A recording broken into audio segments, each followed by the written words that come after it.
Teman-teman, pernah dengar tentang rumah yang besarnya bikin rumah kita kayak kotak sepatu? Bayangkan sebuah rumah yang begitu besar, bahkan bisa menampung seluruh desa di bawah satu atap.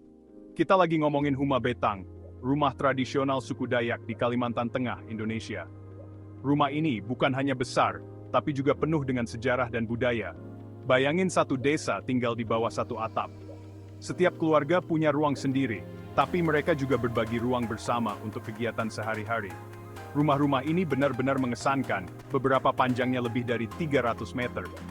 Panjangnya bisa membuat kita terpesona. Tapi ukuran bukan segalanya kan? Detail arsitektur tradisionalnya juga sangat menarik dan penuh makna.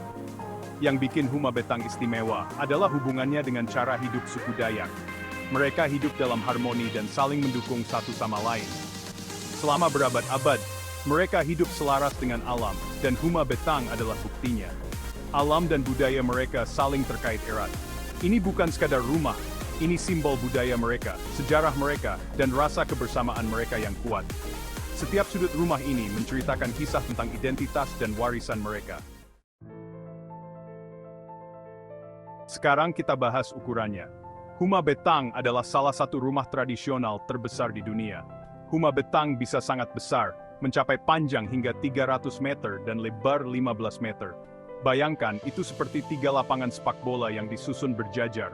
Itu lebih panjang dari lapangan sepak bola. Ukurannya yang luar biasa ini membuatnya sangat unik dan mengesankan. Kenapa besar sekali? Ya, bukan cuma buat muat semua orang. Huma Betang dirancang untuk menampung banyak keluarga dalam satu atap. Suku Dayak percaya rumah yang luas membawa keberuntungan. Selain itu, rumah yang besar memungkinkan mereka untuk mengadakan berbagai upacara dan pertemuan komunitas. Ditambah lagi, dengan ruangan seluas itu, setiap orang punya ruang sendiri, tapi tetap jadi bagian dari komunitas. Ini menciptakan keseimbangan antara privasi dan kebersamaan. Nah, kalau tiang-tiangnya, itu bukan cuma hiasan. Tiang-tiang ini memiliki fungsi yang sangat penting. Huma Betang dibangun tinggi di atas tanah untuk melindungi dari banjir, binatang buas, dan bahkan musuh di masa lalu. Ini adalah contoh arsitektur yang sangat cerdas dan adaptif, kayak benteng, tapi jauh lebih ramah. Huma Betang bukan hanya tempat tinggal, tapi juga simbol persatuan dan kekuatan komunitas. Bayangkan lorong yang panjang. Sekarang bayangkan apartemen-apartemen berjejer di sepanjang lorong itu, masing-masing dihuni oleh satu keluarga. Itulah tata letak dasar Huma Betang. Tapi ada lagi, di bagian paling depan rumah panjang ini, ada ruang bersama yang sangat besar. Disinilah semua orang berkumpul untuk rapat, upacara, perayaan apa saja. Ini jantungnya Huma Betang, tempat semangat kebersamaan hidup. Bagian 4, bahan bangunan. Memanfaatkan kekayaan alam. Suku Dayak adalah ahlinya memanfaatkan apa yang disediakan alam. Mereka mengumpulkan bahan-bahan alami dari hutan dengan penuh kearifan. Huma Betang hampir seluruhnya dibangun dari bahan alami, terutama kayu ulin. Kayunya kuat banget. Kayu ulin ini tahan lama dan sangat cocok untuk konstruksi rumah tradisional. Mereka juga menggunakan rotan untuk mengikat, daun palem untuk atap, dan bambu untuk dinding. Setiap bahan dipilih dengan cermat untuk memastikan kekuatan dan ketahanan. Ini contoh konstruksi ramah lingkungan yang luar biasa. Rumah-rumah ini tidak hanya indah, tetapi juga berkelanjutan dan selaras dengan alam.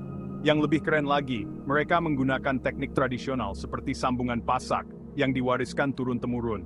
Teknik ini sangat kuat dan tidak memerlukan paku sama sekali. Keahlian yang luar biasa. Setiap sambungan menunjukkan keahlian dan dedikasi mereka dalam mempertahankan tradisi. Bagian 5, makna sosial budaya, persatuan, kekerabatan, dan tradisi. Huma Betang bukan sekadar rumah yang keren, ini simbol identitas Dayak. Hidup bersama di bawah satu atap menumbuhkan rasa kebersamaan dan gotong royong yang kuat. Para tetua mewariskan tradisi dan cerita kepada generasi muda, menjaga budaya mereka tetap hidup. Huma Betang adalah pengingat nenek moyang mereka, nilai-nilai mereka, dan hubungan erat mereka dengan tanah air mereka. That is will built in this sublotus. Bagian 6, adaptasi modern, melestarikan warisan di era modern. Dunia berubah, dan Huma Betang pun harus beradaptasi. Saat ini, Kita mungkin melihat beberapa sentuhan modern, seperti atap seng atau fondasi beton, agar lebih tahan lama. Beberapa bahkan punya listrik dan air ledeng. Tapi meskipun ada perubahan ini, semangat Huma Betang tetap sama. Ini maskot komunitas, simbol identitas Dayak, dan bukti warisan arsitektur mereka yang luar biasa.